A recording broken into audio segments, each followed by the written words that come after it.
matí la mare que el va parir. Va, que ara sí que teníem nosaltres el Quim Vila des de Moià. Hola, Quim Vila. Bon dia, què passa? Què tal? Bon dia. Què t'expliques, Quim? Com estàs? Mira, la setmana passada ja vaig comentar que tinc l'alumnat molt nerviós per això la selectivitat. Sí, és dimarts. I ahir van dimarts. I voldria recomanar des d'aquí jo tinc un amic que quan estudiava va fer moltes xuletes sempre i li va anar molt bé, i no vull recomanar res ara que pugui perjudicar la carrera de la gent, simplement t'has de prendre un risc, no? Vull dir, tampoc és recomanable tirar-se amb un traje de Red Bull per la Roca Foradada, no? O, per exemple, estic segur que a Colom molta gent li deia, escolta, no vagis a Amèrica, que no sé què, o, per exemple, Fleming, fins que no va provar les endives al Roquefort, doncs no va inventar la penicil·lina igual, no? Ja. Vull dir que a vegades has de prendre un risc i no risc que no pisca, no? Per tant, anem a analitzar alguns tipus de xuletes, si us sembla bé, que xuleta en català no existeix, es diu enxampant copiant. Sí. No existeix xuleta. Com seria? La xuleta de menjar com seria? No, una mitjana de... Jo això mai ho he sabut. Les traduccions dels trossos de la carn, Sí. o sigui, una xuleta de cerdo, jo no sé què, una costella, no? No, Home, sí. costella és costilla, no? No. Xuleta és una xuleta... Jo crec que una xuleta és una costella. O sigui, Bueno, no ho sé. Però és que només pitjor que això només hi ha en els peixos, que els peixos ja és un descontrol total, perquè a més ja no és només per idioma, sinó per regió. O sigui, a Blanes n'hi diuen així i a no sé on cony n'hi diuen d'una altra manera. Mira, o sigui, 20 quilòmetres més amunt. Xuleta és costella, Algú al traductor diu això. Sí. I costilla què és, doncs? Això ja hi som com amb trigo, cebada, Sí, tot això. cibada, ordi, ja hi som amb això, Sí, saps què vull dir? Ja hi ha problemes amb això.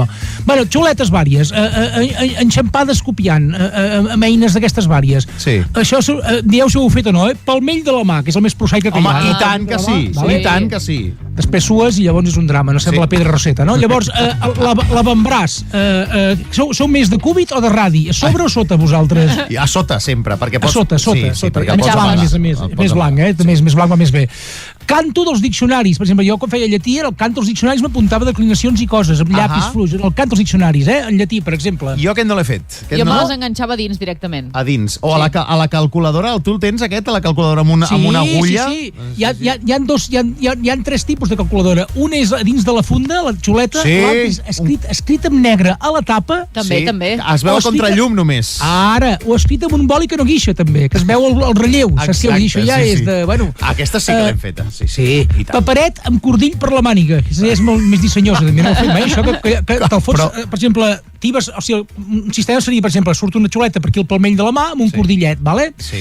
Llavors s'acosta el professor i per aquí la bragueta tibes el cordill i amagues la xuleta a la màniga. O sigui, el cordill que va de mà a mà, per entendre'ns, o de mà a bragueta. Sí, de mà on tu vulguis, no? Vale, sí, vull dir que, no sé, si ets hàbil amb algun òrgan del teu cos, que de cop el pots posar que s'allargui o el que sigui, per timar el cordill, no sé, tu mateix, no? Sí. Llavors, un altre és boli Vic tatuat amb agulla de compàs. I tant! O rotllet de paper dins, també. El rotllo Código da Vinci, aquell rotllo que fot aquells rotllets a dins del Códice del Código da Vinci. Però digues tant a fer això, que ja t'ho aprens, és que quan a més has de gravar el boli Vic.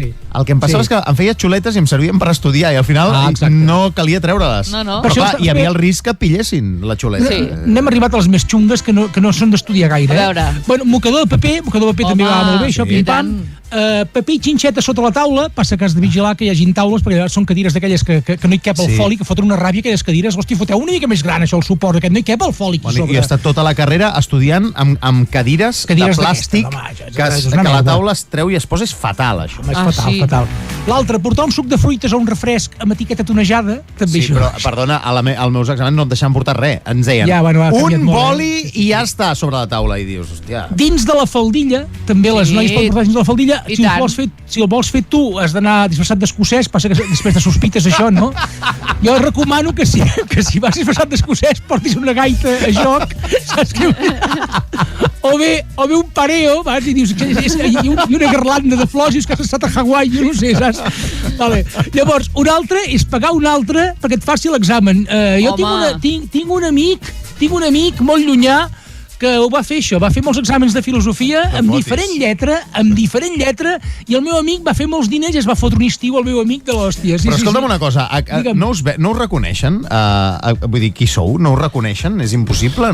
Jo, aquest amic meu... Aquest amic meu que no es diu Quim, No. Fa lletres diferents, si vol. Fa lletres diferents, però ara cap aquí, cap allà, cursiva, versàtil... Té totes les modalitats. Sí, de fet em veuria... Aquest meu amic es volia dedicar a falsificador de gran, saps? Però al final, mira, es veu que va triar una altra història, no? Vale. Llavors, hi ha els més prosaics de tots, que amb això acabo, són els apunts sobre el fèmur, ja descaradament, que dius, és tan descarat que igual no em veuen. I el calaix o a terra, amb la motxilla a sobre. Exacte. I el més sofisticat de tots és un pinganillo, que en català es diu orellera, que són unes ulleres amb microcàmera i pinganillo a orellera, que per això, per un comerç de proximitat, com es diu aquest comerç de proximitat que tothom compra? Amazon? Doncs que per 50 euros tens unes ulleres amb microcàmera i tot a punt per la Cele, Tot a punt per la Cele. 50 euros, què és 50 euros? O sigui, què val l'entrada d'anar a veure un DJ d'aquests que 70, que fot un pendrive i aplaudeix al costat del portàtil, no? Doncs 50 de provar l'activitat. Escolta, i si us enxampen i no proveu, i això és igual, sempre podeu arribar a ministre o qualsevol cosa d'aquesta. Sí, exactament. Gràcies, Quim! Adiós.